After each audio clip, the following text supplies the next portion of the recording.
Okay, before we look at what's going on, I guess, with the current government, what they're doing when it comes to addressing the water industry and wider water ecosystem challenges, I guess it'd be good to have your thoughts as to sort of how we've arrived where we are today. I mean, not necessarily, portioning too much blame, but just, how have we allowed ourselves to get in this situation where we've got such poor river quality, floods and droughts cause us trouble, and then obviously we've got Thames Water, which I guess would have been renationalised if the government had the money, but they clearly don't want to own the problem yet. But just your thoughts as to why we are where we are. Yeah, I mean, I think it's decades of failing to value water for the precious resource that it is, and how incredibly important it is to all our lives. And I think if you look back at sort of floods and droughts we've had over the years, they kind of make the headlines for a few weeks, and ministers are dispatched in high-vis jackets, and off they go look at floods and wellies and things. And then it kind of fades away, and we don't really kind of grasp the nettle in terms of the actions that are required to change our water system. And I think we've produced a sort of a plethora of plans over the years. We have a huge range of plans, from diffuse water pollution plans to flood plans to water resources plans and river basin management plans, but they are rarely funded, and there's not a kind of clear path through to delivery. And all of those different plans don't join up. So they can be in opposition to each other, contradiction to each other. So we're actually sort of spending public money in opposite directions sometimes. So we really need to kind of integrate our planning much more and have a really, really clear path to delivery. And lots of people have said that, including the Office of Environmental Protection, who sort of said, we've got good legislation there, we just don't implement it. So, and I think the final thing I'd say is that we've had a real lack of coherence in land management policy. I think, farmers have been pushed from pillar to post with changing government policy that's gone kind of back and forth. And land is really important to water. A lot of people think of, managing rivers you would do in a river, but actually rivers are a product of the landscape that they drain. And therefore, it makes a huge difference what we do with land. And we've kind of not joined up land management with water management over the years. We've regarded the two as being separate. Okay, so this government, as you pointed out there, previous governments have sort of come up with various initiatives, but maybe not successfully. But this government sort of set out its stall. We've got this independent water commission that's been set up, and the interim report, which was out just the other week, it highlights the need, to your point, for a more integrated approach to water management. So I guess that part of it, at least, clearly they haven't had the final report, but at least for now, is that a sort of welcome finding or focus? Are you happy with that part at least? Yeah, I mean, I think that the interim report does contain some really welcome recommendations around integration of planning, and particularly an emphasis on local catchment management plans developed by catchment partnerships being better funded than they currently are, and then filling this sort of missing regional tier of management. Everything is either local or national, and those two are very difficult to join up. So we think that bringing together groups of local plans, maybe 10 local plans, into a regional tier, and then getting all the major funders and actors around the table at a regional level to decide what the trade-offs are and how we can deliver solutions which address multiple problems at the same time. So drought and flood and water quality and nature recovery kind of all need to be bundled up together, and we look at things that can deliver all of those things all at once. Now, I think this will require new ways of working, and a lot of organizations are going to have to think about how they operate, because I think we're very used to kind of managing narrow silos of issues, and having just output-based approaches, rather than looking much more at an outcomes-based approach, and kind of healthy rivers being the outcome that we're trying to see, rather than just managing one element of that in isolation and completely separately to all the others. So it will be a challenge, I think, but I think it's really, really promising. And in terms of the focus on the water companies, I mean, I guess it's understandable that they are the sort of, in the firing line, shall we say? But do you think it perhaps over focuses on them and not some of the other sources of water quality? I mean, you mentioned, agriculture. That's clearly has a significant role to play when it comes to water quality and quantity issues. So just your thoughts as to the the not the guilty, but the stakeholders, whether they've got the sort of the right emphasis on the right stakeholders. I mean, I think anyone who's followed the news in the last few years would say there is a real problem with the water industry, and I think what I kind of missed in my opening was talking about regulation, and I think actually a lot of the problems of the water companies have been driven by a poor regulatory structure. I think we've in the past regulators have turned a blind eye to lots of very apparent pollution. And I think also a lot of the ways in which water companies have been regulated have led them to take on huge debts because of the complicated financial rules. And also there hasn't been enough funding for maintenance by water companies of their assets. I mean, I've heard stories of pumping stations where there are 3 pumps that are meant to be working, but only one of them is because the other 2 pumps have been cannibalized for parts to keep one pump running. So, that's clearly not right. And I think we need to shift more money into that maintenance sector. That said, water company pollution is only about a third of the problem. The rest of it comes from agriculture and highways and obviously lots of other small sources. So we are really focusing on regulation of the water companies, but there needs to be a parallel focus on those other and collectively bigger sources of pollution. Otherwise, we could spend a lot of money and effort, getting the water companies performing much, much better, and our rivers wouldn't actually be a lot healthier. So we really need to take a holistic view of this wicked problem of river health. And what does the report say when it comes to water quality monitoring? Because I guess that's key to this all, to find out maybe how bad the problem is, and also hopefully to then monitor how it's being improved. So, is it sort of recognised in the role of water quality monitoring, or do you think it could go further? Yeah, I mean, I did a word search on monitoring, and there are various uses of the word, but not in terms of water quality monitoring. It's completely absent, which I'm hoping is just an omission, and the fact that it's an interim report and they haven't got to it yet, because we put in a very fulsome response about the need for far better monitoring. Really what we'd like to see is data from multiple sources being joined up into a common framework and massively enhanced with citizen science monitoring, which is, there's a huge appetite out there for people to get out and test their rivers, but that data needs to be used by the authorities and needs to be brought together with official data to create a kind of weight of evidence approach so that we have much greater confidence in making decisions, and we're much better able to monitor the impact of our interventions when we make them. So there is a real problem with lack of data, lack of accessibility to data. If you want to find out what's going on in your river, local river, you quite often have to download an Excel spreadsheet off the gov.uk website if you can find it. And you have to be a kind of an expert to do that. And various experts have shown that they are able to do that, like Professor Peter Hammond, but not everyone's a maths professor. We really need to put that data into a format where citizens can make informed decisions and be part of the decision-making process. Okay, so I mean, based on the interim report, and as you say, hopefully there's other things that they are going to cover. But from what you've seen, are you optimistic or not that the final report is going to deliver what I guess we'd call potentially time for a revolution rather than the sort of ongoing evolutionary approach, which clearly isn't working? Are you sort of optimistic, or you wait to see the final thing before you judge as to what's going to happen, if you like? Well, I mean, I think when government sets up reviews, it can be a way of just kicking an issue into the long grass. I don't sense that with this. I sense that government is taking this seriously. DEFRA has its number one mission of 5 is clean and healthy water.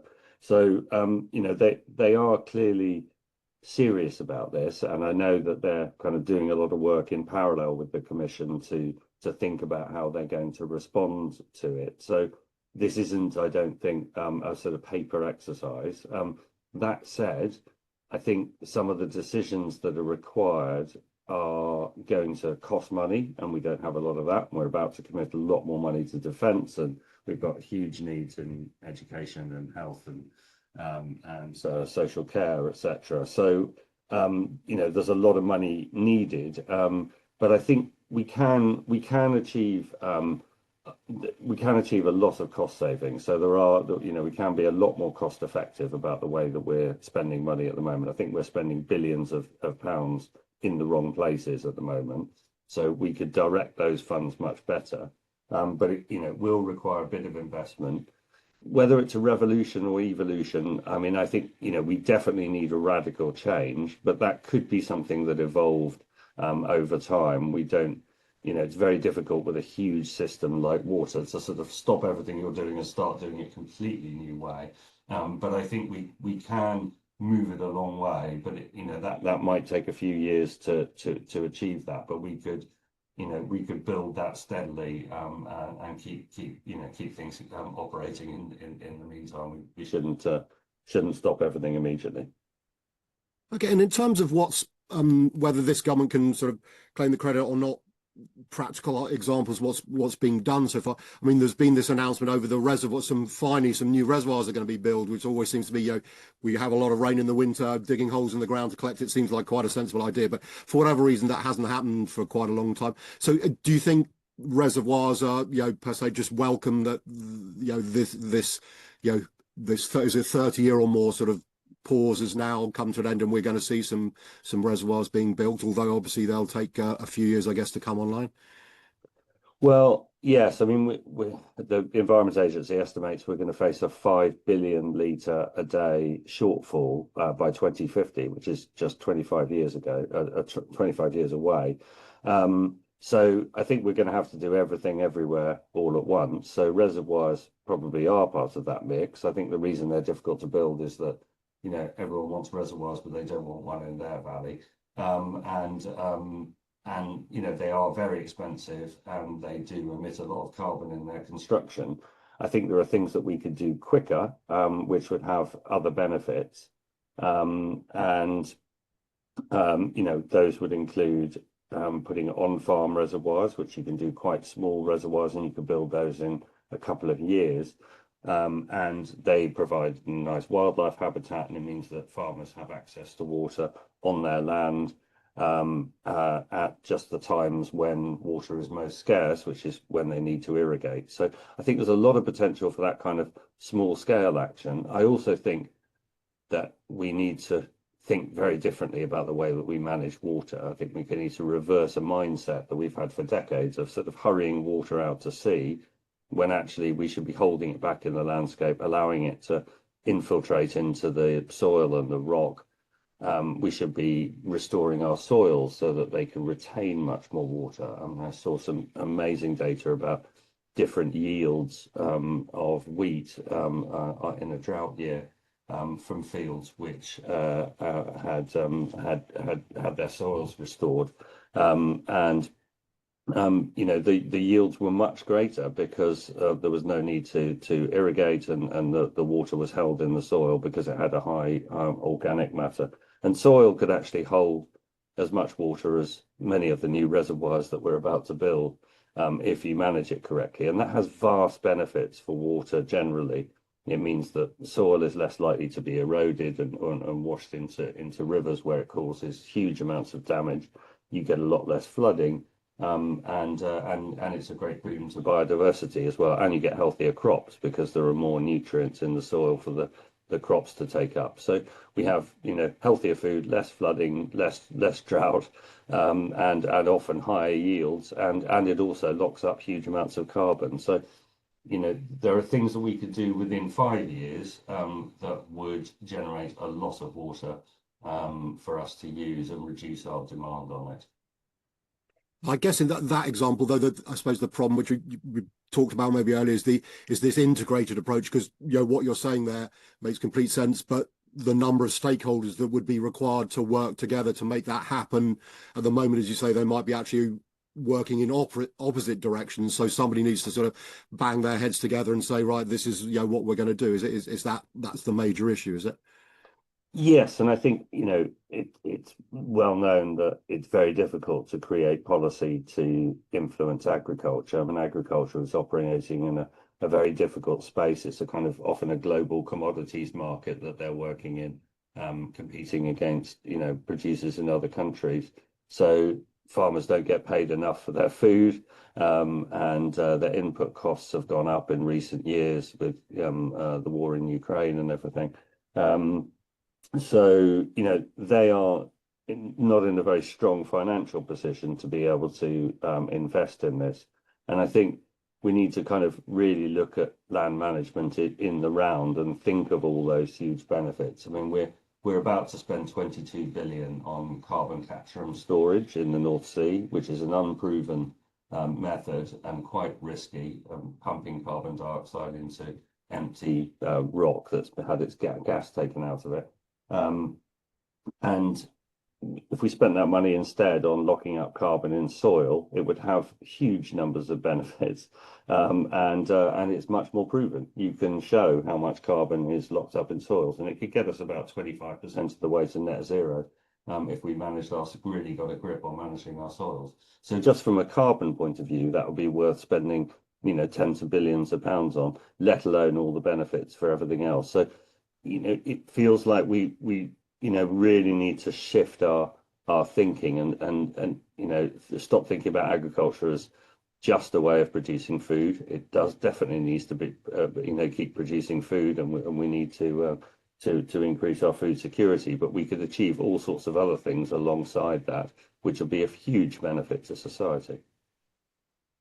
Okay, and in terms, I guess the other thing, which I imagine it's still important, but I seem to remember going regularly to the Environment Agency website, and there's vast amounts about demand management, which I'm not saying they're completely disappeared, but that doesn't seem to be as high profile. Is that still an important aspect of the whole picture, that people just need to be convinced that we do actually, despite the wet winters that we all think we have, etc., there isn't enough water to go around. Therefore, we do need to sort of change the ways in which we use that. Is that a message that still needs to be, got across to the population? Yeah, I mean, I think if you ask most people in this country, they'd say, we live in a wet country. We've got loads of water. There's no need to conserve it. And we really have to shift that mindset. And the levels of demand per capita have gone up rather than down over the years. So we're not making any progress on this. It is really welcome that in this next investment period for the water companies, there is £100 million water efficiency fund, which is the details of which are being worked through at the moment. And I really welcome that. It's not an easy thing to do to change the behaviour of millions of people. And £100 million is only just over £1 per person that you're spending on trying to change their behaviour. And we've really got to spend that wisely, and everyone's got to get the message out that we need to change things. That there's a lot that we could do with house building regulations. We're about to build 1.5 million new homes. We should make those homes as water efficient as we possibly can. Many of them are going to be built in water stressed areas. So we should bring in grey water recycling as standard, so that shower water is used to flush our toilets. It's crazy that we spend 15 litres of drinking water quality water is flushed down the toilet every time it goes to the loo. It's that's madness. We should be using shower water for that. We should be capturing water off roofs and water butts and using them to water gardens, but also buffering the sewage system from excessive surface water. This is something that we have the technology to do, but we just haven't had the will to impose that as a regulatory standard. And also we have failed to capture the hearts and minds, I think, of the population.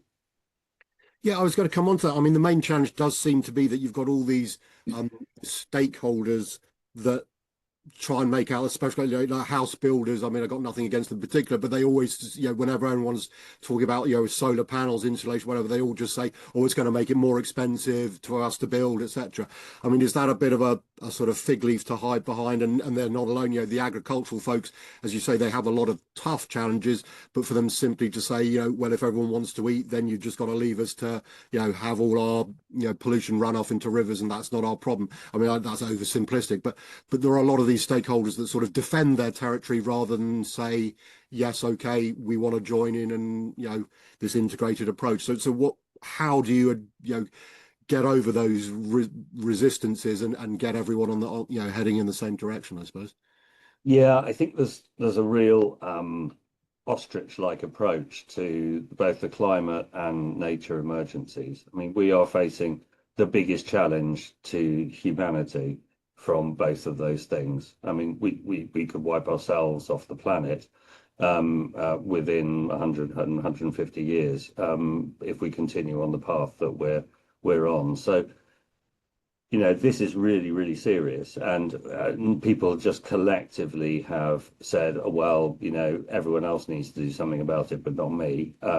And we are not stepping up to the huge challenge that we face, which means that everyone is going to have to change everything that we do if we're going to avoid destroying ourselves as a species. I mean, it really is as serious as that. It's not hyperbole.